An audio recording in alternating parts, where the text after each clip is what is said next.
In general terms, what areas would you focus on in the upcoming budget, city budget preparations? Well, unfortunately, this year's the budget's going to be over before anybody gets into the city council. But working with staff, and I've heard sometimes, they go, oh, well, the dog's wagging the tail here. The staff's telling the city council what to do, but they have to in a case. I mean, you're going to Google the issues and try to find out more about it? We're going to have to rely on staff to understand what the issues is.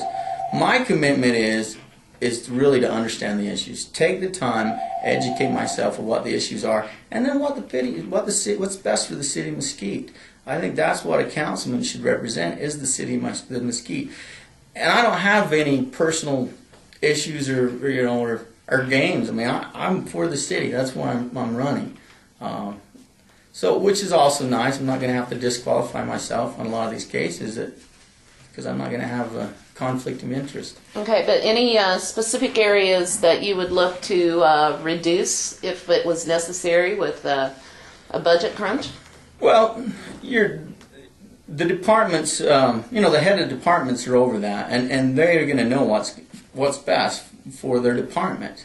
And there's been a lot of reductions already in the departments, from the police department, fire department, rec. City Hall's a shell of what it used to be.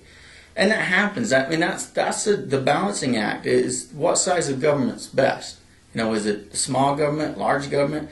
There's got to be a balance there where the government is. In huge economic times, yeah, it's easy to hire people. It's another thing when you have to fire somebody. And being a businessman, I do that. I mean, we hire people, and sometimes you have to let people go as well, and that's a tough thing. And I'm not saying we have to let people go. I think there's other options as far as utilizing our assets and raising more funds without raising fees or taxes. It can be done. One nice thing that I think the fire department has done, and same with the police department, is when they've had when they've had people retired or people quit or some of this nature, they haven't replaced those individuals. So in this economic downturn, they've taken courses without having to fire people to be still downsized without really feeling the pain on it. And you can look at it as a business side and say, well, geez, in this downturn, black gaming or legacy or some of these have been cut 70%. And the city's only cutting 15, 20%. So there still has to be a balance there. But I'm not about going in and trying to cut people's livelihood. Not at all. Okay. What impact do you think that the Lincoln County annexation will have on the city? That's a good question. And there's pros and cons both ways with annexing the city in. There's not too many cities that you can find, besides going back east, that are going to fall within two different county lines. And so there's going to be a lot of serious issues that need to be addressed and looked at with that. And, that's something that I want to be more educated on, familiarize myself in before I go into any kind of voting on that. Because there's pros and cons. I mean, there's a lot of good things about it. And then, on the other hand, there's some things that we really need to be concerned about. And what would those be? Well, anytime you have a different county that's associated with our county, and you have to supply the water, the roads, curb gutter, you name it, out to that city at our Mesquite's expense, there's going to be a lot of expense there. And so if we're not taking the revenue back from the housing development or from the taxes, if that's going to Lincoln County, you can see that could be a concern. Mesquite doesn't want to be fit with the bill, so Lincoln can make all the profit on it. And of course, there's a lot more involved in that. But, that is definitely one of the concerns. Okay. That we don't want to have it to be a big old money pit for us by any means, but I think there's a way to make it work as well. What do you see are perhaps some major infrastructure changes that may be necessary within in and around the city in the next few years? Well, a lot of the things that are in the next few years have already been on the board, have already passed, and they're going to come about. The exchange here on 120, the exit there.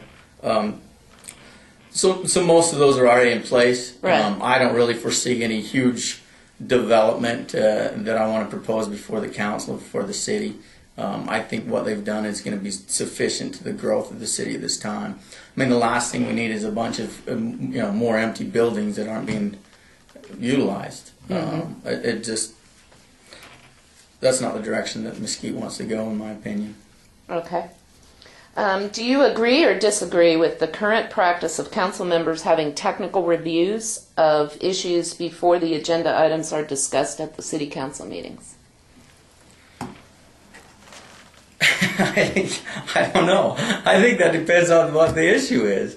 I'm all for about being educated on the issues. It just drives me crazy when you get a 1,200-page legislation bill coming through that the Senate had for 10 hours, and then they vote on it. It goes in. Are you kidding me? No one's looked at this in 10 hours and read 1,200 pages, and they're educated on it. It's crazy. So, in those cases, if a city council person feels like they need more time to really understand the issue, find out where the people are really at with the issue, absolutely. What's wrong with that? As long as it's not stifling, business and growth and so forth, but absolutely. I think there's way too much, rush, we got to do it now or it's, going to explode.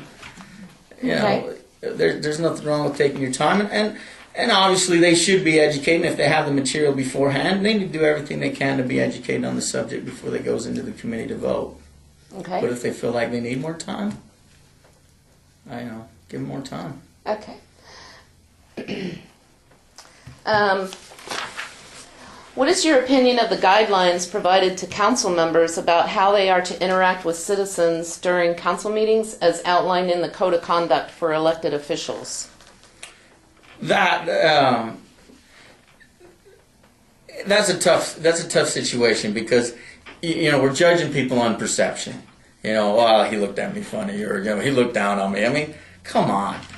But it is tough as an individual to get up before council and they're sitting up on a higher pedestal and looking down. I mean, that's intimidating. It is.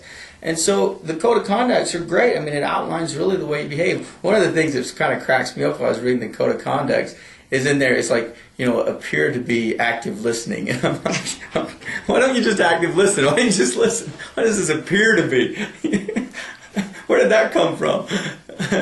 But in the same breath, it is the reality. I mean, we have to judge by what we see. We can't judge by intentions. I mean, there's only one person that can do that, the good Lord.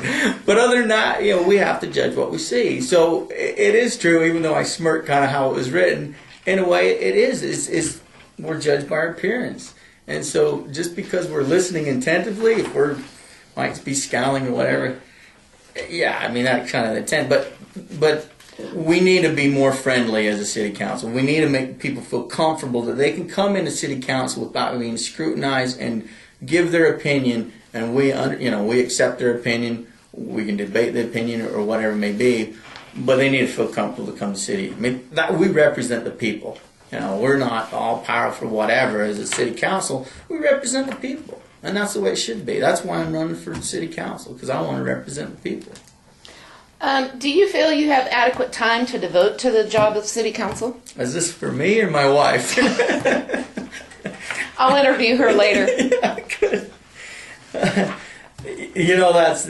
That's definitely a question that when I was asked to run for city council, my wife and I, thought about it and talked about it. It was definitely a concern of ours. We have four children. They're very active. I'm active in the community with coaching and with my business and so forth. So yeah, we have a very active lifestyle.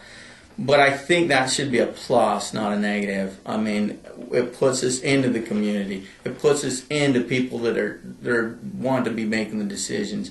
If I was retired, I'd have a lot more time to look at the issues. I would, but I'm still going to devote adequate time to understand the issues on it. And I'm in the workforce every day. I'm talking to people that are like me, that are business owners, that are in the workforce. And to me, that's invaluable versus somebody that might be retired and removed, which isn't. Don't get me wrong, it's not bad. I'm going to be there hopefully someday. I don't know, but it's not a bad thing. But it's just a different thing. The demographic and the life where I'm at right now is at the business side of it. family side of it, and that does definitely take some time. But the